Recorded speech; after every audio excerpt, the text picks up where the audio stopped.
banyak, tapi keberkahan ilmu itu nggak dapet, biasanya semakin banyak wawasan kita, tapi membuat diri kita semakin mudah untuk bermaksiat kepada Allah Subhanahu wa Ta'ala. Nah, maka kenapa ketika kita sekarang belajar, ketika kita sebelum belajar, kita minta Allahumma inni as'aluka ilman nafi'an. Kita minta kepada Allah ilmu yang bermanfaat, ilmu yang berkah. Karena ketika ilmu itu berkah, meskipun sedikit, meskipun dia tahu satu ayat, tapi ayat tersebut bisa menjadikan dirinya takut kepada Allah Subhanahu wa Ta'ala. Nah, jadi selamat malam teman-teman semua, dan insya Allah kita akan belajar how to be Muslim productive seperti itu. Karena mungkin hari ini teman-teman pengen produktif, pengen kayak siapa, tapi aku pengen ngasih tahu dulu, dan kita akan samakan persepsi produktivitas itu seperti apa, kayak gitu. Tapi mungkin sebenarnya kalau misalnya boleh jujur, ini materi yang aku sampaikan di kelas Hijrah Academy. Nah, barangkali buat teman-teman yang belum pernah ikut kelas Hijrah Academy di level 2, selamat banget teman-teman karena dapat materinya secara gratis ya. Kalau misalnya Mas Ferry itu udah pernah. Nah, jadi sebenarnya aku sekarang pun udah aku udah nggak ngajar di Hijrah Academy, dan aku sekarang akan mencoba untuk lebih explore di luar hal tersebut. Tapi insya Allah pada malam kali ini kita akan bahas bagaimana sih caranya kita bisa menjadi seorang muslim yang produktif seperti itu. Nah, teman-teman, kita akan mencoba dulu membahas tentang build good habit sama take action. Nah, good habit sama take action itu adalah kalau misalnya sekarang teman-teman pengen membangun sebuah habits baik, kebaikan dan sebagainya. Contohnya misalkan teman-teman pengen kebiasaan untuk bangun tahajud misalkan, atau teman-teman pengen punya kebiasaan olahraga dan sebagainya, atau teman-teman bisa belajar untuk mengasah skill dan sebagainya. Nah, kita juga akan belajar gimana sih caranya kita take action, karena barangkali hari ini sampai hari ini pun teman-teman terlalu kebanyakan dengar motivasi, tapi untuk action kayaknya masih kurang nih, kayak gitu ya. Dan baru juga aku hari ini kalau misalnya dibilang kayaknya kalau misalnya dibilang produktif atau enggak itu relatif sih. Tapi aku selalu merasa bagaimana caranya setiap hari itu harus ada hal baru yang aku dapat, ada suatu karya baru yang aku dapat. Tapi insya Allah aku akan ngasih tahu juga kepada teman-teman semua, barangkali buat teman-teman yang ngerasa, Kak, aku pengen produktif, tapi rasanya kok ketika mencoba untuk produktif, aku tuh kayak belum jadi siapa-siapa dan sebagainya kayak gitu. Tapi di awal ini aku cuma pengen bilang, ketika sekarang teman-teman belum berdampak besar bukan berarti gagal kayak gitu. Karena banyak banget dari kita yang ngerasa, Kak, aku udah coba ningkatin skill, aku udah coba A, B, C dan sebagainya. Tapi aku ngerasa dampak aku belum terlalu banyak. Teman-teman, dampak besar itu dimulai dari langkah-langkah yang kecil. Dan ketika kita sekarang belum berdampak besar, itu bukan berarti kita gagal kayak gitu. Nah, teman-teman boleh tulis di kolom komentar apa itu habits. Silakan. Barangkali kita sering kali ngomong habits atau sebagainya, silakan apa itu habits. Karena kita akan bahas apa sih yang kita harus pahami dulu ketika kita sekarang berbicara tentang habits atau apa ya. Nah, coba artinya apa? Kebiasaan hidup seorang, kebiasaan lakukan secara berulang-ulang. Oke. Kebiasaan, oke, semuanya fix ya, jawab kebiasaan. Nah, jadi habits itu adalah segala sesuatu yang kita lakukan secara rutin dan kontinu. Ini kuncinya. Nah, barangkali buat teman-teman sekarang yang mungkin merasa, Kak, aku punya habits nih dalam membaca. Ya berarti kita bakal terus membaca. Rutin dan kontinu, kayak gitu. Dia sering dan dia berlanjut, kayak gitu. Nah, itu adalah disebut dengan habits. Nah, tapi teman-teman mungkin ngerasa banget ya, ketika membangun kebiasaan baik itu kok susah banget. Nah, tapi ketika kita melakukan sebuah kebiasaan buruk, itu mudah dilakuin tapi susah untuk ditinggalkan, kayak gitu. Nah, di awal ini aku pengen bilang dulu pada teman semua, ternyata untuk membangun sebuah kebiasaan, baik itu kebiasaan baik dan buruk, itu kita memerlukan 40 hari dalam membentuknya. Nah, kalau misalnya contoh ketika sekarang teman-teman pengen rutin untuk bisa tahajud, otomatis teman-teman harus melakukannya secara kontinu selama 40 hari, kayak gitu. Karena itu akan membentuk sebuah kebiasaan kita. Nah, tapi, sorry to say, ini adalah kabar buruknya mungkin ya. Untuk menghilangkan kebiasaan baik itu cepat banget hilangnya. Tapi kalau misalnya menghilangkan kebiasaan buruk, kita perlu 100 hari dalam meninggalkannya. Itu dibahas juga dalam buku Atomic Habits, yaitu karya James Clear. Nah, jadi buat teman-teman sekarang yang pengen mencoba untuk membangun sebuah kebiasaan baik, mulailah untuk merutinkannya selama 40 hari. Dan ketika kita pengen ngerutin kebiasaan buruk, ternyata kita perlu meninggalkannya selama 100 hari. Tapi kayaknya kita ngerasa berat banget ya. Ini 100 hari itu nggak sebentar loh. 100 hari itu bahkan kalau misalnya kita bilang itu bisa masuk ke setahun gitu maksudnya, dekat ke setahun. Nah, maka kita perlu ngerti dulu gimana sih caranya kita bisa nge-breakdown itu dan kita bisa melakukan kebiasaan baik ini. Nah, oke, selanjutnya adalah harus mulai dari mana. Nah, barangkali teman-teman sampai sekarang ngelihat banget ya di sosial media kita banyak banget konten kreator yang bahas tentang self improvement, self produktif dan sebagainya. Ketika kita sekarang melihat konten kreator A, B, C dan sebagainya gitu, kalau misalkan teman-teman follow Pardiandi misalkan ya, atau misalkan Mas Putra, misal kalau misalkan Alfa Tahar, waduh. Nah, mungkin teman-teman ngerasa banget ya bahwa banyak banget tips yang mereka kasih kepada kita. Tapi mungkin kita selalu mikirin, sebenarnya dari semua konten kreator tersebut, sebenarnya tips paling ampuh tuh mana? Karena terlalu banyak tips, akhirnya kita kita ngerasa burn out, kita ngerasa bingung harus mulai dari mana. Nah, ternyata kita harus mulai dari pertanyaan adalah who am I? Kita tuh siapa? Tanya dulu gitu. Kalau misalnya sekarang teman-teman pengen produktif tapi nggak kenal sama diri sendiri, itu bakal susah untuk kita bisa produktif kayak gitu. Nah, maka sebenarnya tanya dulu. Kalau misalnya sekarang teman-teman pengen produktif, tanya dulu. Aku tuh siapa? Karena barangkali sampai hari ini ketika teman-teman terlalu fokus lihat perkembangan orang lain di sosial media, lihat pencapaian orang lain di sosial media, kita lihat orang tuh keren-keren, hebat-hebat, ternyata kita lupa untuk nggak bercermin dan lihat diri kita sendiri. Dan akhirnya kita nggak kenal sama diri kita sendiri. Nah, maka buat teman-teman yang selalu nengok kanan kiri, ayo dong, coba tengok dirinya sendiri, barangkali belum kenal sama diri kalian sendiri. Nah, sebenarnya faktor yang membuat diri kita kurang produktif adalah kemalasan ya, malas banget gitu. Kita ngerasa kok oke, besok kita bakal jogging. Kalau misalnya laki-laki mungkin ngerasa, oke besok kita bakal jogging, besoknya udah malas aja gitu. Pagi-pagi itu masih ya udah gitu, masih rebahan gitu. Dan kita berpikir, ya udahlah besok lagi dan sebagainya. Nah, ternyata faktor kemalasan ini adalah sebuah hal yang mempengaruhi atau berdampak kepada penghambatan produktivitas itu sendiri. Nah, maka teman-teman pernah nggak ketika bangun tidur ya, satu momen mungkin ada ketika bangun tidur kita ngumpulin nyawa kita dulu, tapi pernah nggak tonton dalam satu momen ketika bangun tidur tuh langsung bangun dan nggak lama buat kumpulin nyawa, langsung pergi kamar mandi, langsung mandi, sikat gigi dan sebagainya. Setelah itu langsung ganti baju, bercermin, siap-siap dan berangkat. Pernah kayak gitu? Ya, kalau misalnya pernah, teman-teman adalah orang-orang yang sudah memiliki atau sudah tahu tujuan pada hari itu. Karena misalnya contoh, buat teman-teman yang mungkin kenal atau ingat pas SD-nya ada studi tour misalkan ya, pergi di sekolah tuh kumpul jam 6 pagi gitu kan. Kita misalnya bangun jam 5, itu pasti anak SD tuh udah siap-siap tuh ke kamar mandi, udah mandi kayak gitu. Meski jam 3 subuh dia bakal mandi untuk persiapan studi tour tersebut. Maka sebenarnya ketika sekarang teman-teman pengen ngelawan rasa malas, pengen produktif, coba tanya dulu. Kita tuh di hari tersebut punya nggak wish atau list yang kita udah siapkan. Agar kita ketika bangun tuh udah tahu, oke jam segini aku bakal kesini, jam segini aku bakal ngelakuin ini, jam segini aku bakal ngelakuin ini dan sebagainya. Maka sebenarnya buat teman-teman yang mungkin dominasi malasnya banyak banget, malas itu sebenarnya adalah sebuah sifat yang kita punya, pasti ada dalam diri kita. Tapi teman-teman sorry banget, kalau misalkan malasnya itu mendominasi bahkan bisa dihitung sampai seharian, itu berarti teman-teman belum punya tujuan yang lebih jelas kayak gitu. Maka mulai hari ini coba di list, coba buat to-do listnya, coba buat rangkanya. Hari ini aku harus ngapain, kemana, jam berapa deadline-nya, lakuin itu dan ketika sekarang teman-teman ngejalani hari dan berhasil melakukan apa yang sudah ditargetkan, itu termasuk kemenangan-kemenangan kecil dan ketika kita mau tidur kita bersyukur karena pada hari itu ada sesuatu yang bisa kita lakukan. Nah, barangkali buat teman-teman yang ngerasa sampai hari ini masih kurang bermakna hidup, kurang bervalue, kurang bernilai, masih ngerasa hampa. Coba cek dulu dari semua harapan yang teman-teman banyak itu, dari cita-cita yang teman-teman banyak itu, mau nggak kita coba untuk take action dengan kita nge-breakdown dengan hal-hal yang kecil kayak gitu. Kita tadi bisa bangun nggak ngumpulin nyawa lama, kita bisa mandi jam 3 pagi untuk persiapan akan pergi gitu kan. Dan terus itu adalah karena kita punya tujuan yang jelas pada hari itu. Dan seharusnya kita sebagai seorang muslim itu tahu bahwa ketika kita bangun, misalkan subuh gitu kan, kita udah punya tujuan kan untuk sholat subuh misalkan. Nah, sebenarnya ketika kita sekarang berbicara tentang kebiasaan, kita akan berbicara dulu tentang adalah kesibukan kita tuh sebenarnya apa pada hari ini. Karena buat siapapun hari ini yang mungkin ngerasa, Kak, aku pengen banget kayak produktifnya Alfa Tahar misalkan. Tapi ternyata teman-teman nggak sama kesibukannya kayak aku. Nah, itu perlu dibedakan juga. Karena apa?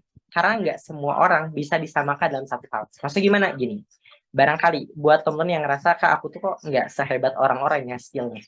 Kok aku tuh nggak sekeren orang-orang skillnya. Aku cuma bilang, coba, kenali dulu diri sendiri.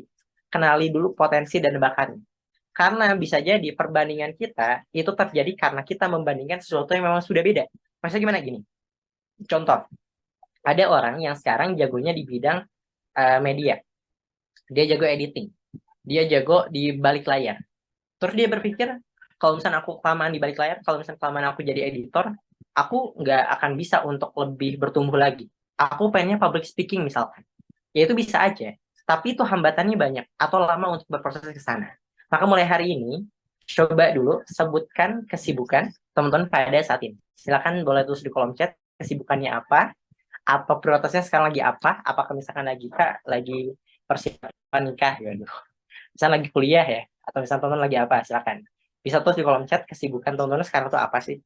Karena barangkali pengen produktif, tapi ternyata kesibukannya belum kenal juga. Silakan ya. Oke, ada sekolah, ada kerja, sibuk ngurusin orang tua. Oke, kuliah, kerja ada apa dan kuliah. Oke, kuliah online sambil bisnis. Oke, PKL, belajar dan mengajar. Oke, oke. Jadi ini, waduh, ini udah pada produktif sebenarnya ya. Cukup sekian teman-teman, udah pada produktif ya. Nah, terus ada yang habis, oke. Terus juga Senin sampai Jumat kerja, oke. Kuliah ngajar bikin konten, oke. Skripsian, oke. Skripsian juga ya. Semoga Allah mudahkan tuh. Oke, teman-teman. Nah, menurut kita tuh sebenarnya, nah dengan tadi teman-teman nge-komen, udah ada yang kerja, kuliah, bisnis, sebagainya. Kira-kira sampai hari ini teman-teman udah produktif belum? Kalau misalnya udah, boleh tulis angka 1. Kalau misalnya masih ngerasa belum produktif, boleh tulis angka 2. Silakan. Oke, 2, 2, 2. Tuh, temen-temen gimana sih ngerasa nggak pede loh, padahal udah capek itu siap hari. Temen ngerasa nggak sih capek ada siap hari itu capek gitu kan, lemas gitu kan. Nah, temen-temen sekarang masih ngerasa kurang produktif, oke. It's okay, nggak apa-apa. Nah, karena memang untuk pede dengan diri sendiri itu perlu effort juga, temen. Kadang satu, kadang dua. Nah, kayaknya ya kadang satu, kadang dua itu kayaknya iya juga sih. Karena temen pernah ngerasa nggak sih dalam satu hari itu produktif banget, di hari lain tuh magernya parah banget gitu. Ini udah semangat parah gitu, tapi ternyata besoknya tuh kayak ambruk gitu semua produktivitas kita. Nah, jadi buat temen-temen yang mungkin nulis 2 atau 1, kita harus tahu dulu gitu kan. Nah, maka sebenarnya arti produktif itu apa? Nah, ternyata arti produktif itu adalah bagi seorang muslim adalah menjadikan siap apa yang dilakukan berpeluang menjadi amal soleh untuk meraih ridhonya begitu. Nah, sebenarnya ketika sekarang teman-teman mau berdamai dengan diri sendiri, mau mencoba untuk menikmati dunia nyata kalian, sebenarnya kalian tuh lebih produktif banget ketika sebagai seorang muslim dan ketika beraktivitas tidak meninggalkan kewajiban kayak gitu. Karena barangkali teman-teman masih mensandingkan produktif itu atau sukses itu kepada sesuatu bernilai materi. Kayak apa? Kayak misalnya contoh, semakin banyak uang kita ngerasa lebih produktif. Padahal itu enggak juga. Ketika kita sekarang lebih banyak karya itu produktif, ya itu bisa disebut produktif, tapi kalau misalnya karya tersebut nggak mendekatkan kita kepada Allah, itu nggak bisa jadi produktif sebagai seorang muslim. Nah, maka sebenarnya produktif itu ada sederhana. Teman-teman bangun untuk setelah sholat subuh teman-teman itu mungkin ada yang aktivitas kerja, kuliah, dan itu semua diniatkan untuk Allah Subhanahu Wa Taala, diniatkan untuk memperbaiki diri, diniatkan untuk beramal soleh. Fix sebenarnya itu udah produktif. Nah, tapi sebenarnya, gini aku juga pengen bilang kepada teman semua, jangan jadikan standar bahagia itu disamakan dengan standarnya sosial media. Karena apapun yang teman-teman lihat di sosial media, itu biasanya adalah titik pencapaian terbaik seseorang. Momen-momen apa malesnya, momen-momen apa jatuhnya, momen-momen sedihnya itu nggak bakal diupload sama orang tersebut. Yang mereka upload adalah momen terindahnya. Dan begitu pun ya aku juga sering kayak gitu.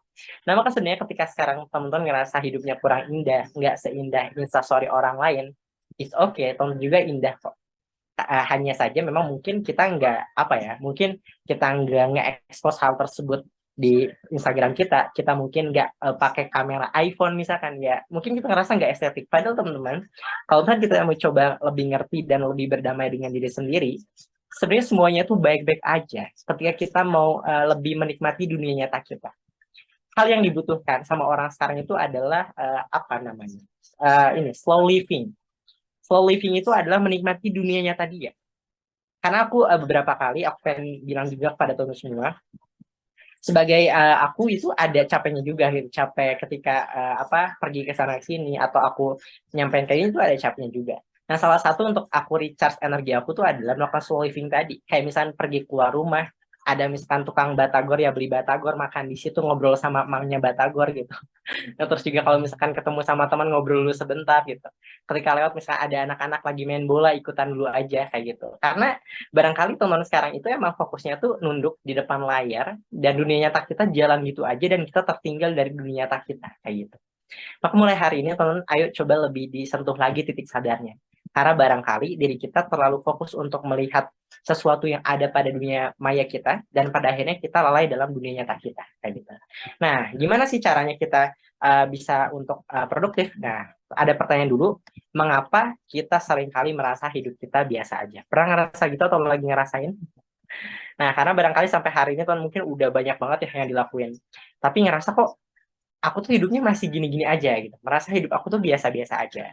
Nah, kita akan bahas adalah perhatikan ini teman. Bisa diperhatikan, dilihat 5 detik, aku bakal hipnotis teman-teman, enggak juga ya.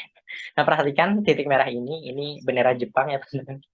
Nah, sebenarnya ini yang kita lakukan sampai hari ini itu adalah, kalau misalnya teman-teman mau nyadar, teman-teman itu ngelakuin atau nge-relapse atau ngulang kebiasaan tuh selama 80% itu setiap hari itu ngelakuin itu aja. Bangun tidur, ke kamar mandi, sholat subuh, setelah itu mungkin cek HP dulu, udah itu pergi ke tempat kuliah, belajar, setelah itu pulang, jajan dulu, atau beli mie gacoan dulu gitu kan. Nah, terus pulang ke rumah, scrolling sosial media, TikTok, sebanyak terus aja.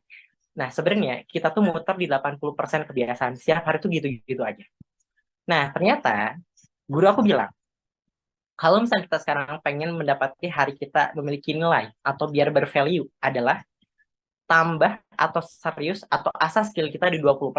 Contoh, ketika sekarang teman misalkan hari-harinya tuh ya muter kayak gitu. Nah, coba mulai hari ini aku pengen ngajak teman-teman untuk up atau level up terhadap 20% kita menambah hal baru atau skill baru agar kita merasa setiap hari kita tuh ada hal baru. Contoh, ya tambah aja setiap hari, tambah yuk bacaan 1 halaman atau 2 halaman buku.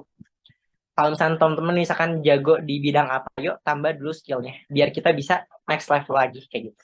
Misalkan teman-teman sekarang misalkan jago dalam bidang apa, misalkan ikut misalkan ada online class yang mungkin bisa ngebantu skill kita agar biasa, itu coba ikutin itu. Karena teman-teman kalau misalkan kalian lihat orang yang sekarang hidupnya serius belajar dan kita hanya fokus untuk nonton aja, kita akan tertinggal jauh dengan mereka. Karena orang-orang yang mereka sibuk untuk belajar, mereka akan selalu berpikir bahwa setiap hari itu harus bertambah, siap kebaikan-kebaikan yang ia lakukan. Nah, maka sebenarnya 20% ini adalah akselerasi kita untuk mendapatkan hal baru. Nah, buat teman-teman misalkan yang suka nonton podcastnya Rintik Seduh gitu kan, atau misalnya Hello Bagas gitu kan. Nah, sebenarnya aku tuh orangnya tuh suka banget tuh dengerin kayak gitu, podcast-podcast bucin aja suka denger juga. Dan sebenarnya ketika aku nonton itu, aku ngedenger itu sesederhana karena aku pengen nambah jam terbang atau artikulasi aku dalam berbicara kayak gitu. Nah, maka sebenarnya ini kita bisa lakukan juga, teman-teman. Kalau misalnya sekarang teman-teman pengen nambah ilmu, ayo dong setiap hari itu tambah 10 menit untuk kita dengerin podcast atau YouTube. Ya 10 menit dulu aja gitu. Yang penting setiap hari itu ada suatu hal baru. Karena kalau misalnya setiap hari gitu-gitu aja, ingat teman-teman, kita tuh bakal balik kepada Allah Subhanahu wa taala. Dan apa yang kita persiapkan? Nah, yang kita bisa lakukan adalah untuk kita bisa menjadi seorang yang bisa terus bertumbuh kayak gitu. Nah, ekstranya tuh di sini kan 20% tadi. Nah, tapi aku pengen bilang juga kepada teman semua, ini kabar gembira sih. Adalah ketika sekarang teman-teman aja sesederhana hadir ke sini, teman-teman lagi nambah 20% tadi kayak gitu. Karena ini belajar kan. Nah, pas ketika teman belajar, teman nambah skill, nambah ilmu, itu udah masuk ke 20% tadi kayak gitu. Maka selama teman-teman malam ini ditambah 20% dari kebiasaan-kebiasaan tadi kayak gitu. Nah, ini sorry fotonya teman-teman aku yang ada di Hijrah Academy ya. 20% itu adalah ketika dia belajar gitu, menyempatkan waktu untuk belajar kayak gitu. Nah, teman-teman mungkin pernah baca ada self growth, self esteem, self confidence, self love gitu kan. Nah, ini barangkali teman-teman di Instagram mungkin ngebacain nih, lihat konten kreator yang bahas itu dan sebagainya. Aku pengen ngasih tahu dulu. Ternyata, kalau misalnya kita nggak pahami ini dengan benar, ini bakal fatal banget. Contohnya apa? Karena gini, cara kerja hidup kita itu harus bareng sama orang. Kita makhluk sosial, nggak bisa sendiri. Nah, dengan ada ilmu psikologi yang bahas tentang self-love, self-growth, kalau misalnya kita nggak pahami dengan benar, ini bakal ngaruh banget kepada kesehatan mental kita. Apa gini? Karena gini, hari ini kan kasus bunuh diri itu kayak banyak banget nggak sih? Kasus bunuh diri itu kayak sering dengar gitu kan, sering banget dengar. Nah, ternyata salah satu indikator seseorang itu mudah untuk berpikir atau mengambil keputusan bunuh diri, itu karena dia dalam posisi yang sendiri ngerasa sepi dan nggak punya teman gitu. Akhirnya dia berpikir kayaknya masalah aku udah banyak banget, aku nggak tahu minta tolong ke siapa, dan aku berpikir untuk bunuh diri tadi. Nah, maka ketika sekarang teman-teman pengen produktif, pengen memiliki pertumbuhan dan sebagainya, pahami dulu bahwa kita itu nggak bisa sendiri. Masih ada self ini, tapi kita nggak bisa sendiri. Kegagalan produktivitas itu adalah karena kita merasa bisa tanpa butuh Allah. Ini penting banget. Karena barangkali teman-teman sekarang pengen produktif, pengen mencoba mengembangkan skill, tapi ternyata kita masih mengandalkan tenaga kita, skill kita, ilmu kita, tapi kita nggak pernah minta kepada Allah agar Allah bantu kita. Ini fatal banget. Karena ketika orang merasa dia bisa produktif tanpa bantuan siapapun, bahkan tanpa bantuan Allah, ini bisa menggagalkan produktivitas seseorang tersebut. Nah, mulai hari ini, ketika sekarang teman-teman tahu pengen produktif adalah, ketahui dulu bahwa tenaga kita ini dikasih oleh siapa. Langkah kita ini dikuatin sama siapa. Kuatnya hati kita itu dibantu sama siapa. Ketika kita tahu bahwa kita butuh Allah dan produktivitas kita, otomatis kita bakal nge-charge energi kita dalam setiap ibadah-ibadah kita. Dan ketika kita sekarang bisa melangkah, kita bakal fokus gimana caranya bisa berterima kasih atau bersyukur atas apa yang Allah berikan kepada aku. Kayak gitu. Maka mulai hari ini, ayo coba lebih diperhatikan lagi. Barangkali gagalnya produktif kita karena kita merasa bisa bahkan tanpa butuh Allah. Itu bahaya banget. Sebenarnya, aku yang selalu coba untuk dimaksimalkan adalah, contoh, ketika makan, aku diajarkan sama Ustadz Taki Malik. Kemarin baru ketemu juga. Beliau itu bilang, sebelum makan, berdoa sama Allah. Ya Allah, semoga dengan makanan ini, aku bisa melakukan ketaatan. Makanan ini bisa jadi energi untuk aku bisa taat kepadamu. Dan bisa menjauhkan diri aku dari sebuah kemaksiatan. Kita bisa berikhtiar dengan hal tersebut ketika kita makan. Karena biar tenaganya itu berkah, ketika tenaga itu berkah, otomatis bakal nganterin kita kepada kebaikan dengan kebaikan yang lainnya. Kayak gitu. Maka ayo coba, teman-teman, kita butuh Allah. Tanpa Allah, wah udah, nggak tahu kita bakal kayak gimana. Nah, kamu bisa membangun strategi terbaik.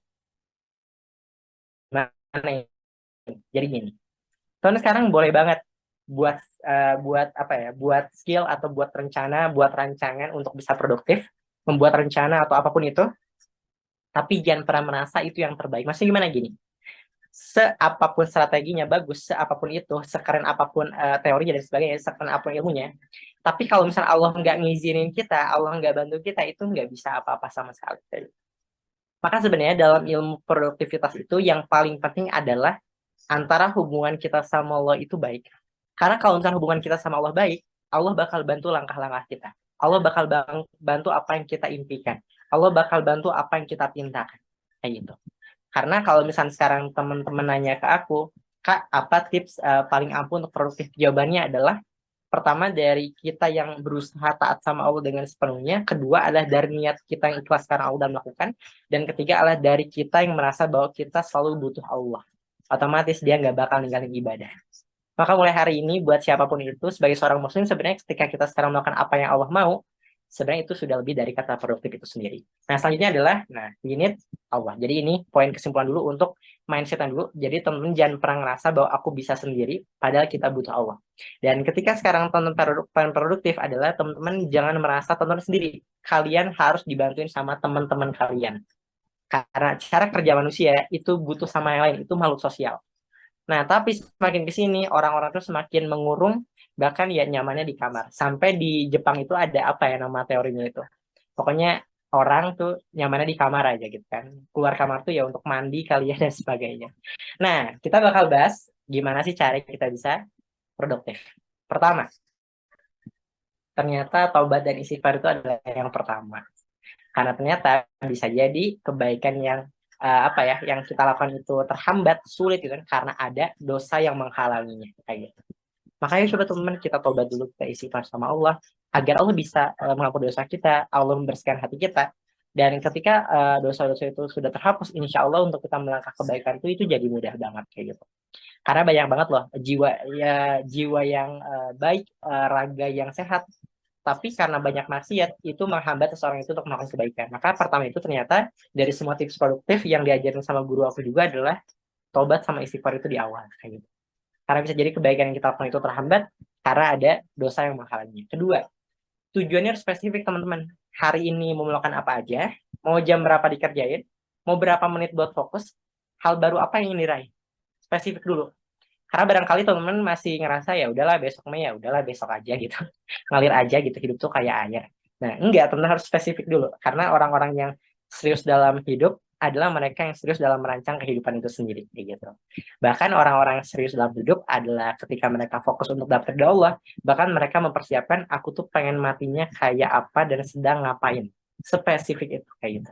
Bahkan dulu ada sahabat Nabi yang berharap syahid di medan jihad dan pengen mati ketusuk panah di bagian leher sini. Dan ternyata pas dia jihad, ternyata benar panah tancap sini dan dia bisa sespesifik itu berharap terhadap sebuah tujuan kayak gitu. Maka ini teman bisa di screenshot, bisa di capture, bisa dicatat dan mulai besok ayo dong, nggak usah nunggu tanggal cantik. Ayo sekarang udah 1 November nih, nggak usah nunggu tanggal cantik untuk melakukan, nggak usah nunggu jam 7.00, ayo bisa dilakukan juga jam jam 6.59, jam 7 lebih 2 bisa dilakukan juga ya. Jadi nggak usah nunggu waktu-waktu indah ya, nggak usah nunggu tanggal-tanggal cantik. Nah, selanjutnya adalah fokus dan berani melangkah teman-teman. Selagi kebaikan lakuin aja. Nah, baper boleh, berarti jangan. Karena kan biasanya ketika kita melangkah ada aja ya yang nyinyir gitu, ada atau mungkin yang komen kita. It's okay teman-teman, berdamailah dengan tanggapan orang lain. Baper boleh, tapi berarti jangan. Stay humble dan stay positif adalah teman-teman ketika nanti suatu saat nanti misalkan ya ada Kak Hanif, Kak Rido, Kak Ferry, Kak Lintan misalkan. Nanti suatu saat kalau misalkan udah dapat pencapaian besar, tetaplah rendah hati. Karena itu semua adalah pertolongan Allah kepada kita kayak gitu. Karena jujur aku pengen banget nunggu momen-momen terbaik teman-teman semua dan aku pengen lihat titik kesuksesan teman-teman semua. Tapi ternyata sebagai seorang muslim itu titik suksesnya itu adalah ketika dia bisa menjadikan Allah di atas segala-galanya dan menjadikan hidupnya itu fokus untuk apa yang Allah mau itu sendiri kayak gitu. Dan ini teman-teman bisa ditulis juga rumusnya adalah ternyata tidak seberapa penting sih. Jadi pencapaian kita yang tinggi dalam dunia itu sebenarnya nggak terlalu penting ternyata. Yang paling penting itu adalah gimana caranya yang kita lakukan itu kita bisa dapat jaminan selamat di akhirat kelak kayak gitu. Karena mungkin pencapaian di dunia itu tinggi banget, tapi ternyata nggak dapat keselamatan di akhirat itu rugi juga kayak gitu. Nah, maka cobalah untuk lebih ngerti dan ayo berani melangkah juga. Nah, jalani hidupmu, bersabarlah. Karena apa? Kamu punya Allah, Allah Maha Baik, Allah cinta sama kita dan cari doa Allah lewat berbakti kepada orang tua kita. Nah, karena teman-teman harus tahu dulu ya, banyak banget nih dari kita yang gagal fokus, terlalu fokus untuk dunia luar sampai kita lupa untuk nggak minta doa kepada orang tua kita. Ketika datang ke rumah misalnya nggak salim, nggak cium tangannya, itu ngaruh loh teman-teman. Ternyata kalau misalnya seseorang anak itu dia bisa melakukan sebuah hal yang luar biasa, itu pasti deh mekanik atau orang belakangnya itu adalah doa-doa orang tua di sepertiga malam kayak gitu. Karena kalau misalnya teman-teman sekarang nanya aja ke orang tua, Bu sebenarnya minta apa sih ke aku? Atau ya minta apa sih ke aku? Sebenarnya orang tua itu minta cuma 2, kita mendoakan mereka, dan kedua adalah jadi anak yang soleh. Itu aja sebenarnya. Nah, barangkali tahun sekarang mungkin punya wishlist ya, pengen ngumrohin orang tua, itu bagus banget. Pengen bisa memberi rumah kepada orang tua kita, bagus banget. Tapi kita sekarang mungkin belum punya harta untuk bisa ngasih itu, ya setidaknya kita memberikan kesolehan kita dan pada akhirnya kita bisa menggenggam atau merangkul tangan mereka, kita bisa masuk surga bersama mereka sama-sama kayak gitu. Maka teman-teman ayo coba diperhatikan lagi hubungan sama orang tuanya. Karena barangkali banyak hambatan tuh karena mungkin kita belum berbakti kepada orang tua kita. Secapek apapun ya teman-teman, kalau orang tua nyuruh, jangan ngebantah gitu. Mungkin ngerasa, aduh bentar, lagi baru datang nih misalkan ya, disuruh. Ayo teman-teman lebih sadar lagi, mereka tuh nggak selamanya di dunia gitu. Maka selagi mereka ada, ayo bantu mereka. Gitu. Karena sebenarnya orang tua kita tuh banyak sih keluhan yang mereka tuh nggak disampaikan kepada kita. Pernah nggak teman-teman dengar ayah tiba-tiba ngeluh gitu, aku tuh capek banget kerja, kayaknya jarang banget ya. Nah, kita tuh sebenarnya ya kayaknya keluhan kita yang banyak gitu. Ayah kita, ibu kita tuh ya nggak ngeluh sih kayak gitu. Maka sebenarnya ayo coba teman-teman cari doa Allah lewat ridho orang tua kita. Karena buat teman juga mungkin rasa, wah Kak Sar banyak banget ya suatu hal yang udah lakuin. Tapi aku cuma pengen bilang, aku tuh selalu apa ya, ngeluangin waktu untuk ya misalkan sederhana ngobrol sama mereka gitu. Karena jujur ya teman-teman, salah satu orang yang benar-benar bisa ngekoreksi aku atau ngeritik aku itu orang tua aku. Contohnya kayak Kak gitu, kamu jangan lupa gitu untuk jaga nada bicara kamu. Kamu jaga eh, cara jalan kamu. Ketika kamu ngomong, jangan terlalu fokus untuk nyeritain kamu. Kenalin Allah dan Rasulnya. Itu jujur sebenarnya nasihat-nasihat yang nggak aku dapetin dari banyak orang gitu. Maka sebenarnya teman-teman sekarang coba tempatkan, atau ketika kita sekarang pengen punya circle, itu coba tentuin dulu. Circle pertama siapa, circle kedua siapa, circle ketiga siapa. Circle pertama itu adalah orang yang benar-benar care, peduli sama kita. Meskipun agak pedas ngomongnya, terima. Itu karena mereka sayang sama kita. Misal ada orang tua kita atau teman-teman kita atau bahkan guru kita mengatakan, bro, kayaknya lu harus berubah deh. Lu harus gini sebagainya. Kalau misalnya mereka benar-benar care sama kita, aku cuma pengen bilang, dengerin mereka. Karena kritikan itu nggak semua orang mau nyampein kayak gitu. Maka ternyata ketika sekarang pengen produktif, pengen bertumbuh, kita juga harus menerima atas respon orang lain yang terkadang agak menyakitkan dalam diri kita. Karena biasanya orang itu kan nggak mau dipandang buruk ya, nggak mau dipandang diremehin kayak gitu kan. Nah maka sebenarnya mulai hari ini, ayo jalani hidup teman-teman semua dan bersabarlah. Nah sebenarnya dari semua aku yang sampaikan yang sampaikan aku itu cuma ini aja yang aku akan sampaikan. Khairun nas anfa'uhum linnas. Dan sebaik-baik manusia adalah orang yang paling bermanfaat bagi manusia yang lainnya. Dan kata kunci terakhir, kita sekarang tuh punya skill yang berbeda-beda, tapi skill tersebut itu bisa berpeluang yang sama untuk bisa dapetin ridhonya Allah. Contoh, misalkan ya Mas Ferry nih, Mas Ferry misalkan dia jago editing di Pixlab gitu kan. Nah kemarin aku ketika ada acara aku minta bantu untuk Mas Ferry desainin poster dan sebagainya. Nah Mas Ferry itu ngebantuin aku gitu kan. Nah ini apa? Itu bisa jadi pahala, bisa banget karena itu bermanfaat bagi orang lain. Nah misalkan kalau sekarang di sini mungkin yang perempuan misalkan jago masak gitu kan. Nah, kalau lu sekarang mungkin ngerasa, Kak, aku tuh jagonya cuma masak doang. Apa aku bisa bermanfaat? Bisa banget. Nih, laki-laki yang Jumatan tuh setelah pulang Jumatan tuh biasanya nyerbu nasi kotak gitu kan. Nah, perempuan yang misalkan jago masak, misalkan punya uang lebih gitu kan, bisa tuh masakin, siapin untuk jamaah Jumat, kasih untuk orang habis Jumatan. Itu kan dapat pahala juga kayak gitu. Nah, atau misalkan jago untuk apa ya misalkan? Ya, apapun tonton itu skillnya, sebenarnya itu bisa kita konversikan kepada suatu hal yang bermanfaat.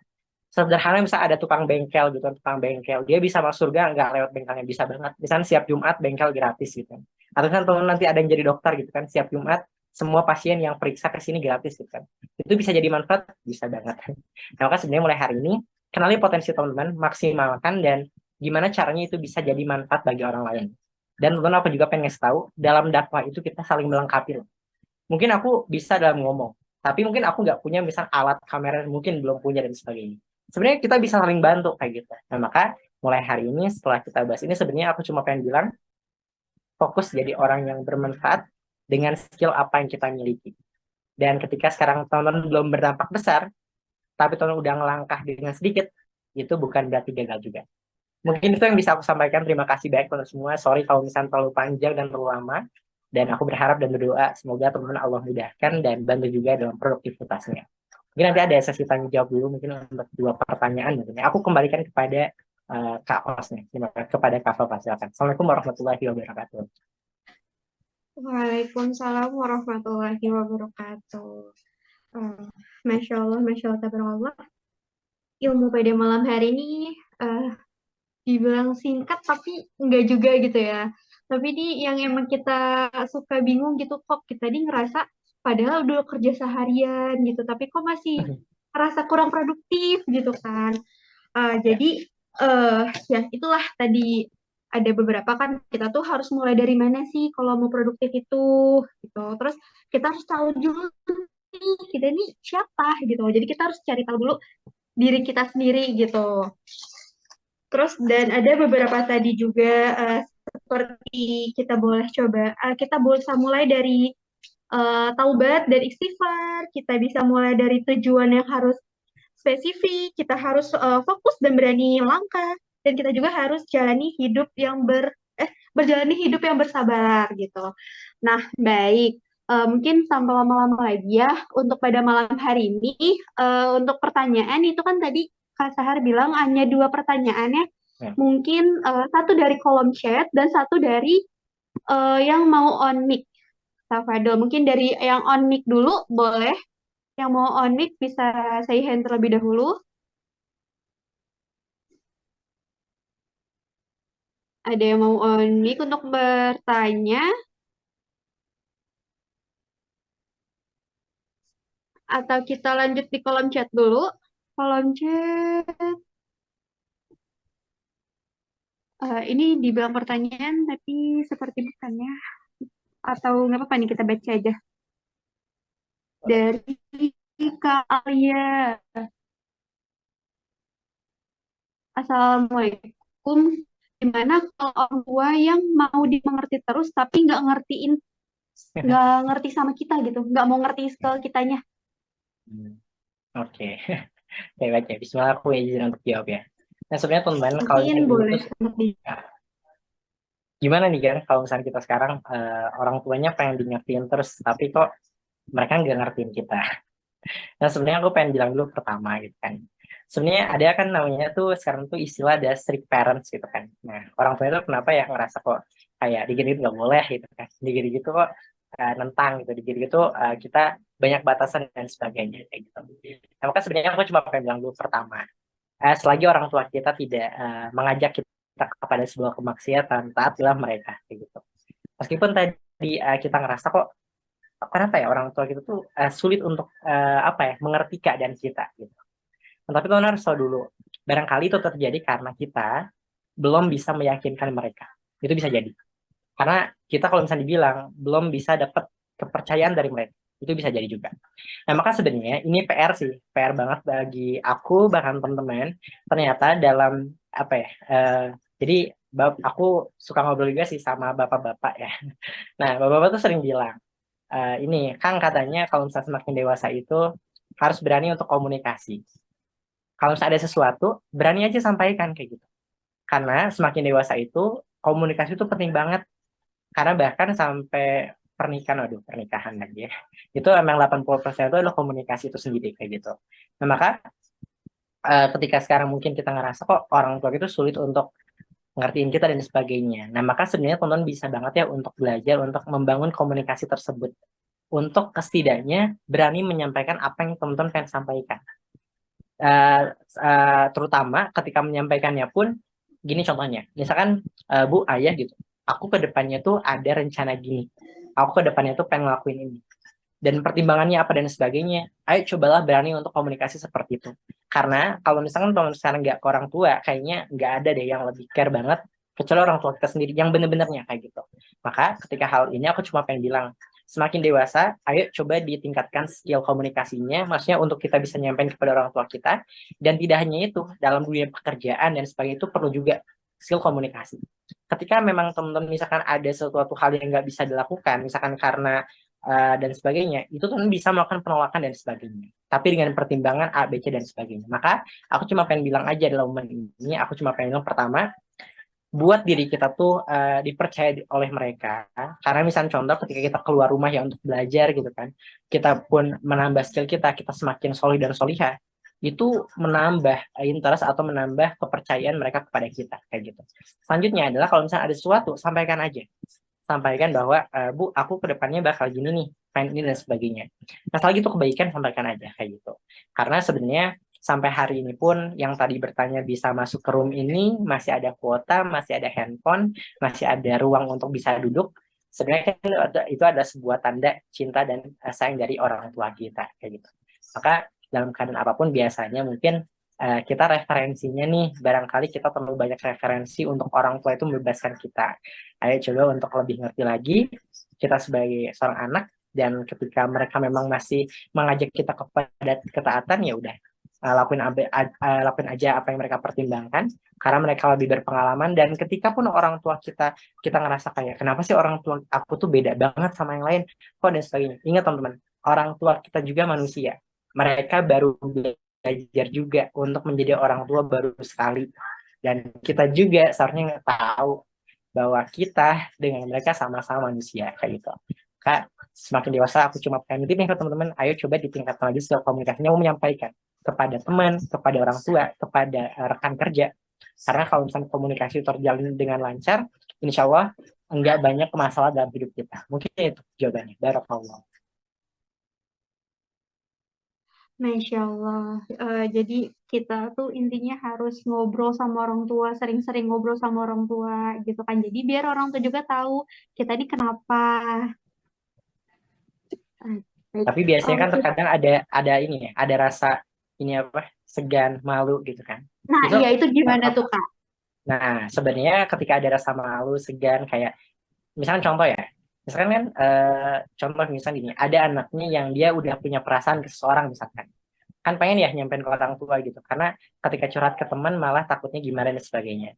Nah sebenarnya teman-teman, ya betul ya, sungkan gitu kan, kita mau nyampein kok agak sungkan gitu kan, malu, karena nggak terbiasa kita cerita sama mereka. Nah maka sebenarnya ini perlu dilatih, perlu banget dilatih kayak gitu, karena ternyata kasus ini tuh nggak satu atau dua orang yang ngerasain, semua orang hampir ngerasain hal tersebut kayak gitu. Karena kan ada ya anak yang dari dulu tuh emang ngobrol sama orang tuanya intens banget, tapi ada juga yang anak memang jarang ngobrol sama orang tuanya kayak gitu. Tapi aku cuma pengen bilang, yang penting apapun yang teman-teman lakukan itu selalu mempertimbangkan pendapat orang tua kita dan selalu dapat izin dari mereka. Itu aja sebenarnya poin pentingnya. Meskipun nggak terlalu intens ngobrol yang sering banget, tapi apapun yang kita lakukan hari ini, misalkan ada yang kita mau lakukan, itu perlu pertimbangan mereka dan perlu izin serta restu dari mereka. Kayak itu aja sebenarnya. Mungkin itu. Baik. Gimana Kak untuk jawabannya Kak Alia? Oke. Ini sebenarnya ada beberapa pertanyaan ya Kak, banyak banget gitu kan. Tapi tetap kita mau dua aja Kak. Iya, sorry banget ya. Oke, nggak apa-apa. Bentar. Aku pilih aja atau gimana ya? Oke, aku pilih ya untuk pertanyaannya. Dari Kak Anggi, Assalamualaikum Kak, izin bertanya. Bagaimana tips untuk membangun pikiran yang positif, terutama untuk orang yang mungkin sedang bermasalah di mental Oke, health-nya, karena trauma agar sifat insecure juga hmm. berkurang gitu. Oke, baik, Bismillah. Nah, pertama, untuk membangun pemikiran atau pikiran kita agar positif ya, membahas misalkan kesehatan mental ya, rasa insecure, overthinking, bahkan ada anxiety dan sebagainya. Sebenarnya gini, pertama teman harus tahu dulu, aku nggak tahu ya apa masalahnya teman lagi hadapi, dan aku pun nggak bisa mengatakan bahwa masalah segitu ya, enggak teman. Aku tahu pasti masalah teman itu ada beratnya, ada tantangan besarnya banget, dan aku pun belum tentu ketika masuk kepada masalah tersebut aku bisa untuk menghadapinya. Tapi pertama, untuk membangun pemikiran positif ada pertama, teman-teman harus tahu Allah itu maha baik. Pertama itu, Allah itu maha baik dalam keadaan apapun teman-teman, dalam masa titik terendah dan sebagainya, teman harus yakin Allah itu maha baik. Allah nggak tidur, Allah bisa bantu kita dan mengubah keadaan yang tadinya terpuruk banget kita, dan Allah bisa banget bantu kita buat bahagia. Maka pertama yang teman-teman nggak boleh lepas adalah terus yakinkan bahwa Allah maha baik. Allah ada bersama aku, dan Allah nggak pernah ninggalin aku. Itu pertama. Karena ketika kita yakin bahwa Allah itu ada bersama kita tahu bahwa Allah nggak mungkin buat kita kecewa dan nggak mungkin buat hati kita patah. Maka dalam kondisi apapun, aku nggak ngerasa atau menyepelekan masalah teman, pasti masalahnya berat-berat. Aku cuma pengen bilang, pertama, yakinkan bahwa Allah itu maha baik. Allah bersama kita. Kedua, ketika dalam kondisi tersebut, teman-teman mungkin boleh banget untuk nangis, boleh banget mungkin pengen cerita, boleh banget untuk mungkin ngerasa sedih dan sebenarnya boleh banget, itu manusiawi nggak apa-apa. Tapi yang nggak boleh kita kan adalah kita merasa bahwa kita ngerasa sendirian banget, nggak ada yang bisa bantu kita, dan akhirnya berpikir untuk bunuh diri. Itu masalah banget. Karena bunuh diri itu momen dimana hamba udah ngerasa sampai titik udah nggak percaya lagi kepada siapapun, bahkan termasuk nggak percaya sama Allah. Nah, ini aku pengen ngasih tahu nih. Ini insya Allah menjadi sebuah ilmu yang baru juga. Teman-teman misalkan pernah dengar atau misalkan teman pernah baca di Quran, ada kalimat inna ya. Inna tuh banyak banget. Inna Allah ma sabirin, inna Allah yuhibbut tawabin, gitu kan, dan sebagainya. Ternyata, dari huruf inna ini ternyata bisa menambah kecintaan kita kepada Allah banyak banget. Setelah aku belajar itu, aku merasa kayak, ini cuma sekedar huruf inna ini, ayat ini, aku ngerasa, apa ya, semakin cinta sama Allah. Ternyata huruf inna itu ternyata kayak, inna itu termasuk dalam huruf taukid. Nah, mungkin ya kalau ikut apa ya atau belajar bahasa Arab tahu. Jadi taukid itu adalah penegasan. Nah, taukid itu dianalogikan di orang-orang Arab itu. Seperti analoginya itu adalah taukid itu kayak ada orang nancepin tongkat ke tanah sampai tongkat itu nggak goyah. Jadi soal gini, kalau Allah udah bilang innallaha yuhibbut tawabin, seakan-akan Allah pengen bilang tancepin dalam hati kamu, kamu nggak usah goyah, jangan goyah itu, Allah itu cinta sama orang-orang yang bertaubat. Nah, contoh juga, innallaha ma'asabirin. Tancapkan di hati kamu, jangan goyah, Allah bersama orang-orang yang bersabar. Juga, innallaha ghafurur rahim. Tancepin di hati kamu nggak boleh goyah tuh, ingat Allah itu maha pengampun. Gitu. Tuh, dari ayat ini aja udah buat kita cinta banget sama Allah. Maka mulai hari ini, pertama setelah tadi Allah maha baik, kedua adalah terus interaksi sama Quran. Karena ketika kita sekarang interaksi sama Quran, seolah hati kita tuh kayak diobatin, kayak gitu. Maka dalam keadaan apapun, dalam hari-hari yang kita lakukan, jangan sampai lepas ya teman untuk nggak baca Quran. Jangan sampai. Meskipun satu ayat is okay, nggak apa-apa. Dua ayat nggak apa-apa. Nun, sodaqallahul azim. Nggak apa-apa, yuk. Yang penting teman baca Quran setiap hari. Karena Al-Quran itu asyifa, kan obat, kayak gitu. Nah, itu asyifa, obat, itu udah obat terbaik. Kenapa kita nggak percaya? Gitu. Maka dalam keadaan insecure dan sebagainya, ayo deketin Quran, interaksi sama Quran. Dan ketiga, ketika tadi ada insecure dan sebagainya, aku cuma pengen bilang aja, mungkin ada aja ya masa-masa kayak gitu di hidup kita, masa-masa sedih, masa-masa terendah. It's okay, nggak apa-apa.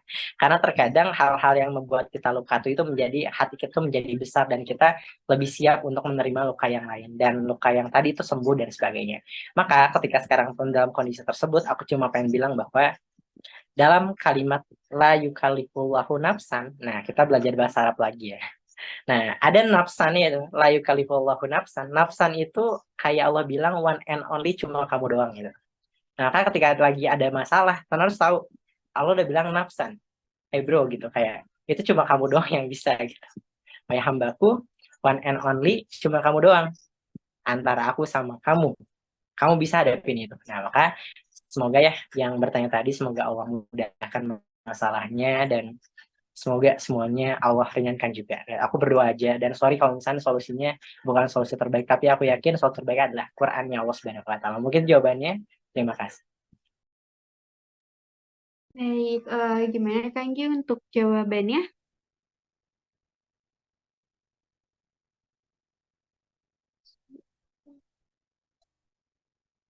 Baik, eh baik karena pertanyaan sudah dicukupkan ya, hanya 2 pertanyaan saja. Mari kita lanjut untuk ke acara selanjutnya. Masya Allah, tabarakallah, jazakallah khair kepada Kak Al-Fatahar atas pemaparan materi dan jawaban-jawaban yang Masya Allah luar biasa. Semoga apa Recording yang stopped. Kakak sampaikan pada malam hari ini itu bisa menjadi ladang pahala jariah untuk Kakak sendiri dan bisa untuk menjadi motivasi ke kita, dan kita pun yang mendapatkan ilmunya bisa kita amalkan lagi di kehidupan sehari-hari kita. Dan untuk pertanyaan-pertanyaan yang belum terjawab, mohon maaf banget ya. Mungkin di lain kesempatan kita bisa sharing-sharing lagi bareng Kak Al-Fatahar. Dan semoga dengan adanya sesi tanya jawab ini, mungkin teman-teman bisa lebih paham ya. Eh, dan jangan lupa ilmu yang kita peroleh pada malam hari ini, kita harus amalkan di kehidupan sehari-hari kita. Jadi jangan jangan sampai ilmu yang kita dapatkan pada malam hari itu sia-sia gitu aja. Baik, eh, sebelum kita ke acara penutupan, izin ya Kak untuk sesi foto terlebih dahulu.